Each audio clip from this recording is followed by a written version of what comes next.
നമസ്കാരം. ന്യൂസ് കേരള പ്രധാന വാർത്തകളുമായി CK നാസർ കാഞ്ഞങ്ങാട്. തെരുവുനായ ശല്യം സംസ്ഥാന ദുരന്തമായി കണക്കാക്കാനാകില്ലേ എന്ന് ഹൈക്കോടതി ചോദിച്ചു. തെരുവുനായ ആക്രമണത്തെ സംസ്ഥാന ദുരന്തമായി കണക്കാക്കിയാൽ ഇരയായവർക്ക് ദുരന്ത നിവാരണ ഫണ്ടിൽ നിന്ന് നഷ്ടപരിഹാരം നൽകാനാകില്ലേ എന്നും ഹൈക്കോടതി ചോദിച്ചു. തെരുവുനായ ശല്യം നിയന്ത്രിക്കാൻ നടപടി ആവശ്യപ്പെട്ട് നിയമ വിദ്യാർത്ഥിനിയായ തിരുവനന്തപുരം സ്വദേശിനി കീർത്തന സെറിൻ ഫയൽ ചെയ്ത ഹർജി പരിഗണിക്കുകയായിരുന്നു ഹൈക്കോടതി. സത്യവാങ്മൂലം സമർപ്പിക്കാൻ സർക്കാർ കൂടുതൽ സമയം തേടിയതിനെ തുടർന്ന് ഹർജി ജൂലൈ 21 പരിഗണിക്കാനായി മാറ്റി. 2 സർവകലാശാലകളിൽ താൽക്കാലിക വൈസ് ചാൻസലർമാരെ നിയമിച്ച നടപടി നിയമപരമല്ലെന്ന സിംഗിൾ ബെഞ്ച് ഉത്തരവിനെതിരെ നൽകിയ അപ്പീൽ ഗവർണർക്ക് തിരിച്ചടി. സിംഗിൾ ബെഞ്ച് ഉത്തരവ് ഡിവിഷൻ ബെഞ്ച് ശരിവെച്ചു. ചാൻസലറായ ഗവർണറുടെ ഹർജി ഹൈക്കോടതി തള്ളുകയും ചെയ്തു. താൽക്കാലിക VC നിയമനം സംസ്ഥാന സർക്കാർ നൽകുന്ന പാനലിൽ നിന്ന് വേണം എന്നായിരുന്നു സിംഗിൾ ബെഞ്ച് ഉത്തരവ്.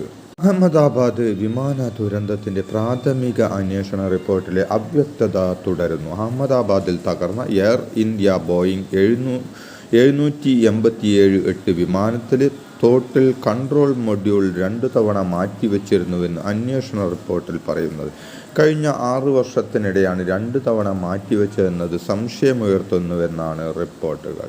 അഹമ്മദാബാദ് വിമാന ദുരന്തവുമായി ബന്ധപ്പെട്ടുള്ള പ്രാഥമിക റിപ്പോർട്ടിനെതിരെ പ്രതിഷേധം ശക്തമാകുന്നതിനിടെ സംസ്ഥാന സർക്കാർ പൈലറ്റുമാരുടെ സംഘടനകളെ കാണും.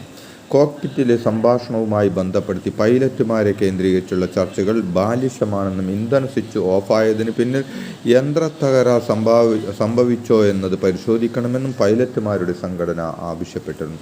പിന്നാലെ കോക്പിറ്റിലെ സംഭാഷണം മാത്രം കണക്കിലെടുക്കില്ലെന്ന് കേന്ദ്രം വ്യക്തമാക്കി. എല്ലാ വശങ്ങളെക്കുറിച്ചും അന്വേഷണം തുടരുമെന്ന് സഹമന്ത്രി മുരളി മനോഹർ വിശദീകരിച്ചു.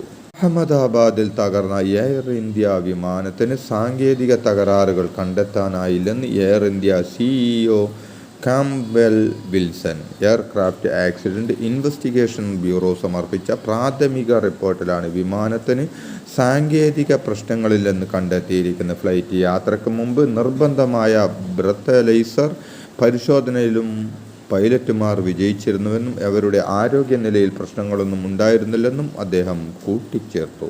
അഹമ്മദാബാദ് വിമാന ദുരന്തവുമായി ബന്ധപ്പെട്ട അന്വേഷണ സംഘത്തിൽ സംഘടനയിലെ വിദഗ്ധ പൈലറ്റുമാരെ ഉൾപ്പെടുത്തണമെന്ന് പൈലറ്റുമാരുടെ സംഘടനകളുടെ ആവശ്യം. തുടരന്വേഷണത്തിലും സുതാര്യത ഉണ്ടാകില്ലെന്ന് സംഘടന ആശങ്കപ്പെട്ടിരുന്നു. അതേസമയം DGCA ഉദ്യോഗസ്ഥരുമായി എയർലൈൻ പോലീസ് അസോസിയേഷൻ ഇന്ന്